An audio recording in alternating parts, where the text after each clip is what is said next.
Now, in this video, we're going to discuss all about the moral issues on contraception. Okay, the problem that I discussed something about the human papillomavirus is this slide. The human papillomavirus, as mentioned in my previous video regarding abortion, is this. It causes cervical cancer. And then the carrier for the human papillomavirus will always be the male person who has had a lot of multiple partners in his life. Right? So can I prevent human papillomavirus using a contraceptive device? No, you cannot. Okay, kahit na mag-condom ka dyan, ang virus can still penetrate the condom. Okay, so it's going to be useless. That's why there's a vaccine for the human papillomavirus that you have to take, right? Once you are sexually active. Okay, so it's advisable, especially for female, if you know that you are going to be sexually active sa kahit hindi naman sexually active, kasi eventually you're going to marry someone. So you do not know if your partner or your future partner is infected with the HPV virus. So ang pinakamaganda is to vaccinate yourself. HPV virus vaccine, the human papillomavirus vaccine, kailangan nyo magpabakuna. I think during this stage, kailangan nyo magpabakuna. Let's see. So how to keep your cervix cancer free? So 11 to 12 years old, okay, ang ideal age for female to have the HPV vaccine. Pero I think there's a vaccine already provided during infancy. Okay, siguro I think once you try to ask your parents if there's already an HPV vaccine introduced to you at birth. Okay? At birth, and I think once you reach 4 years old, meron na kayong kumpleto na dapat kayo ng HPV vaccine. So itong 3 shots over 6 months, na lang to, supplemental vaccines. Okay, so once you are sexually active, kailangan mo na magpa-pap smear ng age 21 to 30 so that the OB-GYN can check if your cervix is doing okay or not. Okay, so ano po ba yung cervix? This is the cervix. So ito yung vaginal canal, yung opening papunta sa uterus is the cervix. So ang normal cervix looks like this. Ang infected na cervix looks like this. Okay? It will develop towards cervical cancer, and magkakaroon na ng mass yan. Tapos pati yung buong uterus mo pwedeng mahawa. Okay? Magkakaroon ka ng uterine cancer. So magkakaroon ng total hysterectomy, removal of the uterus. Paano kung may biglang na implant dyan? So that's abortion already. So is it permissible? Under our law, it's not permissible. Pero it has to be permissible kasi you are saving the life of the mother. Okay? This is the HPV virus. Ganyan yung itsura niya. Tapos ganyan yung itsura niya sa bunganga. Okay, so yummy. Okay, let's discuss the moral issues of contraception and then sterilization. So when we say contraception, you are preventing conception. So these are two words compounded together. So contra, inception. So you're preventing the meeting up of the sperm and then the egg by using positive methods or artificial means that would prevent the meet up of the sperm and then the egg, okay, during sexual act. So it's called contraception. Contraception is also sterilization. So when we say sterilization, it can be voluntary or involuntary. So ang sterile po has two meanings.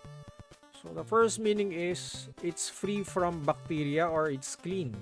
You're being sterile. So ang isa naman, sterile means the person is incapable of reproducing already. Why? It's something permanent, something irreversible. Pero I think yung female sterilization, I'm sorry, male sterilization is reversible already. Okay, yung vasectomy. This is tubal ligation. The reason why it's called tubal ligation kasi fallopian tubes. Right? So these are the fallopian tubes. So puputulin yan. It could be voluntary, it could also be involuntary. Right? For instance, in China, there's a one-child policy.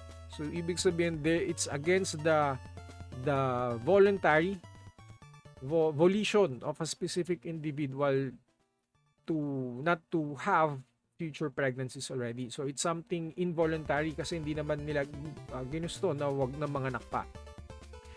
So for the female sterilization, there's a tubal ligation.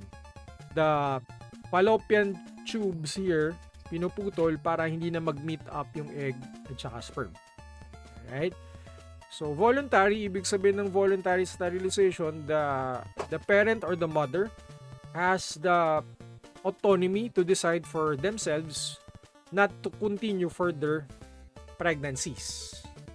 Okay, so this is a form of contraception kasi you're preventing the sperm and the egg to meet up.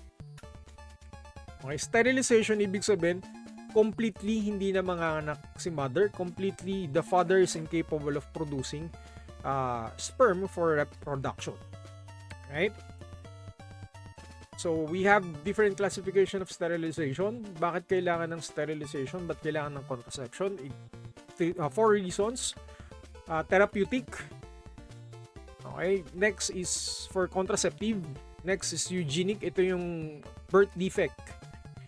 Social kasi the parents do not want to have a miserable life anymore for the potential child.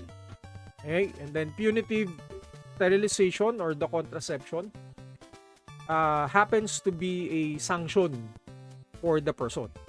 Okay, it could be, again, this sterilization, these forms of sterilization can be voluntary or involuntary. Okay, therapeutic sterilization tayo happens if the aim of the method is to save the mother. Kaya nga siya tinawag na therapeutic. An example for that is this hysterectomy. Or the removal of the uterus, kasama na dun yung cervix. Okay? For instance, again, uterine cancer and then cervical cancer. A removal of the reproductive organ, that's therapeutic sterilization in order to save the life of the mother and to promote yung principle of totality ulit. Promote bodily integrity. Right? So if you can still remember the principle of totality, this is a good example of principle of totality, yung therapeutic sterilization. Next, contraceptive sterilization has 4 justification. So nandun din yung eugenic. Yung eugenic is genetic abnormality, which will be discussed later on.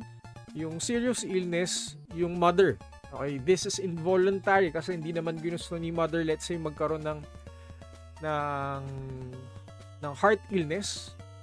Okay, sabihin natin may problema sa puso and pregnancy requires, pwede ka kasing maging hypertensive pag nanganak eh. So pwedeng tumaas yung BP mo. Now if the mother is already hypertensive, it would be that dangerous for the mother to continue pregnancy. Right? So this is voluntary. It's intentional prevention of conception through sterilization. That's contraceptive sterilization. It's voluntary because the mother recognizes her illness, genetic abnormality. The mother recognizes that it's part of their family. Merong genetic deformation siyang pwedeng maipasa sa anak niya. Congenital defects, and then third, financial burden. Yung example that was given last time sa abortion, for instance, this image that you can see in your screen, if you have already multiple kids and then your husband is the only breadwinner in the family. Tapos yung mother housewife lang, walang kinikitang income. So again, law of supply and demand, it would be very hard for the parents to provide a decent life for the kids if they will continue not to use any contraceptive anymore. So it's intentional for financial reasons. Fourth is childbearing puts one's health in danger. So ganun din, may sakit yung nanay, connected yung first reason sa fourth reason. Okay, so that's why they are in favor of using contraception because of these reasons. Okay, then next reason is eugenic and social reason. So kasi yung fetal defects, like for instance, the images that you see in your screen, these are fetal defects, genetic defects na pwedeng maipasa ng nanay. Pwede yung tatay carrier din, tapos matransmit nila sa future offsprings nila. Okay, so in order for the parents to avoid this instance, they would use contraception. Ang reason is it's voluntary, ang reason is eugenic and social. Okay, so the aim of this reason is to hinder conception of undesirable and physically or mentally unfit offspring. Right? So kahit anong gawin mo, it would be very hard for the parents to provide quality of life for these kids. Kasi they will not have normal life anymore according to social reasons of contraceptives. Right? And then yung last is punitive. So ano yung punitive? It is derived from the word punishment. Okay, I think in Middle East countries, they use punitive reasons as sanctions to remove a reproductive organ of the male. Okay? So pag naka-straight na, this is castration, a punishment for crime, let's say a rape.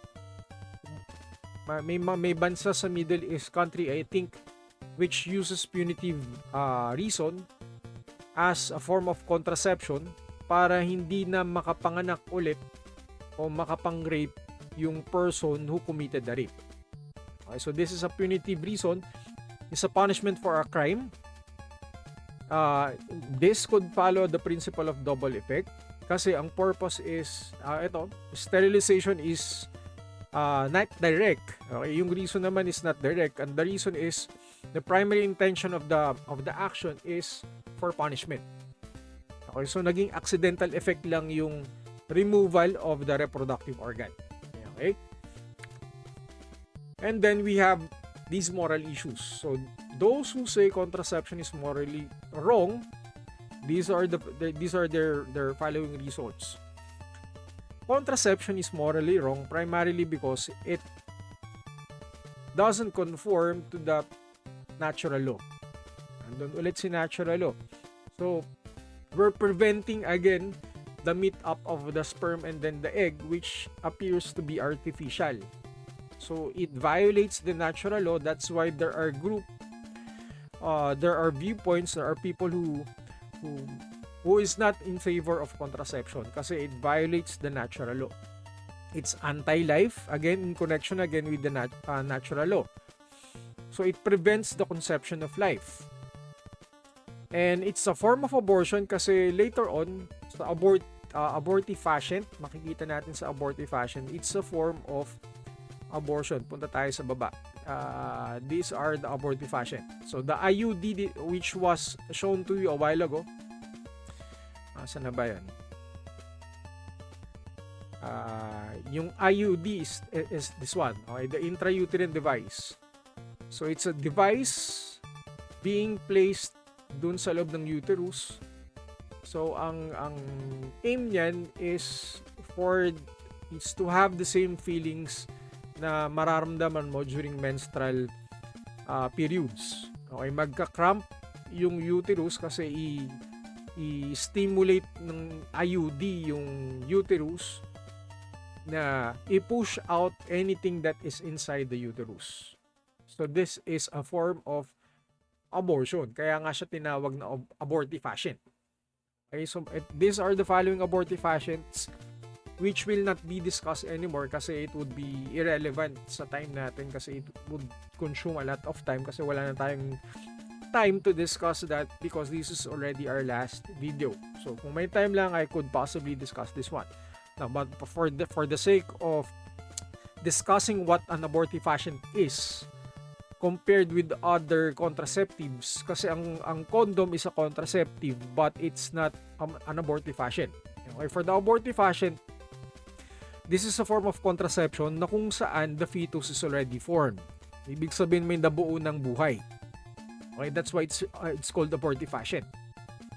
So these are used from intrauterine device, the DES, the prostaglandins, the anti-pregnancy vaccine, the low-dose type of contraceptive pills. These are used once the mother already knew that there's a fetus already growing in the womb. Alright? So, balik tayo dito sa positions. Okay? So again, contraception, according to those people who are not in favor of contraception, again, it's a form of abortion. The reason why it's a form of abortion because there's already an embryo form. The sperm and then the egg already met up. Right? So if we're going to consider still abortion, the abortifacient as a form of contraceptives, for those people who are not in favor of contraception, then it's a form of abortion. Right? So, contraception, dun tayo sa last reason why there are people who are not in favor of contraception. Contraception separates sex from reproduction. So, anong ibig ko sabihin nito? If people would continue to use contraception, there's sex would appear as a recreational activity. Okay? So when I say recreational activity, it would appear as a recreational, as a pastime, a pleasurable pastime for two people. Ang sex kasi is made exclusively for married couples. Okay? So kunin natin yung biblical basis niyan. Okay? So we have this particular passage wherein God is commanding us to abstain from any sexual immorality. Okay, sex is designed only for married couples. Now, if you have watched Friends, okay, as yung video that was shown to you last time, itong Siyeng, first time niyang naging sexual partner yung first boyfriend niya, at yung lalaki din naging first time na sexual partner niya si Yeng. Right? So, tingnan natin ng ng dalawang positions. Okay, gamitan natin ng dalawang positions. First position is biblical. So, the reason is already there.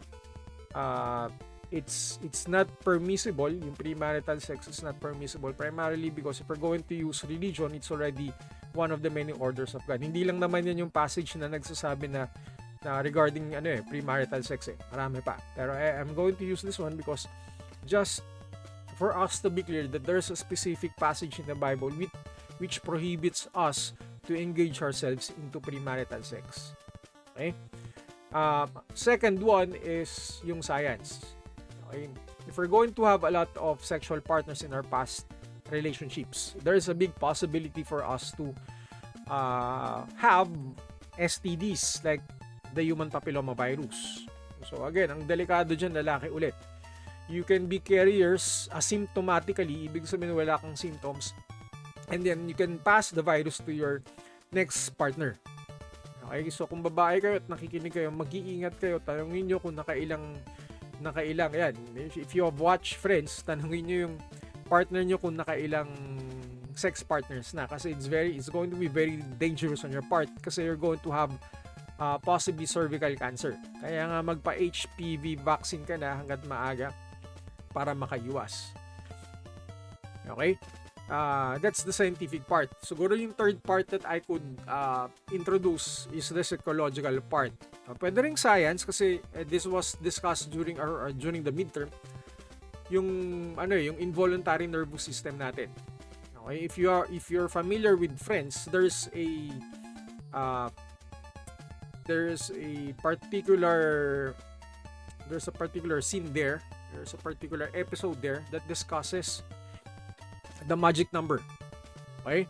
Si Monica, tapos si Richard, ayan, naging issue sa kanila kasi si Monica had a lot of multiple sexual partners before she met this guy. Kasi itong lalaki, dalawa lang eh. Yung first wife niya, tapos pangalawang sexual partner niya si Monica. Naging issue sa kanila involuntarily kasi ang gumugulo sa kanila is the autonomic nervous system, their brain. Ginugulo sila kung anong meron from the past kasi again, sex, if you're going to be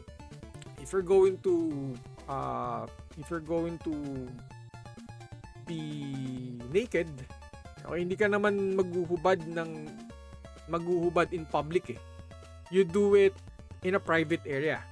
You do it in your room if you're going to be naked. So if you're going to be naked with another person, that only means that there's a big chance that obviously you're going to engage sex with the other person. So ibig sabihin, it's a private activity that you're going to do with a private individual. Kaya nga siya tinawag na private parts eh.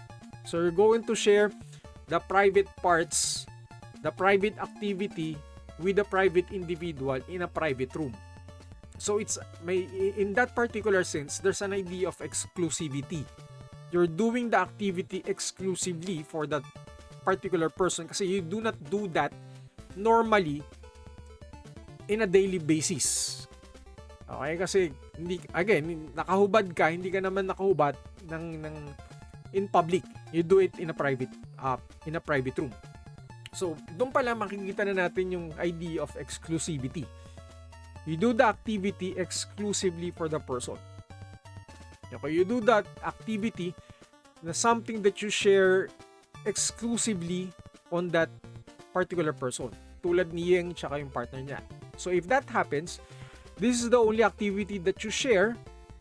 Ulitin ko po, this is the only exclusive activity that you share with the exclusive person.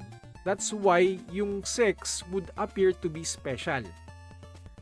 So same thing with Ross at saka si Rachel, they were arguing about the magic number. And Rachel was not very comfortable with Ross in disclosing the number of male person na naka-sex na ni Rachel. Kasi napakarami. Just imagine si Ross ganun din. Pangalawa niyang babae si Rachel. So madali lang mag-disclose ng information dun sa babae kasi the guy only had 2 sexual partners. Pero si Ross, during this episode, Ross had a very hard time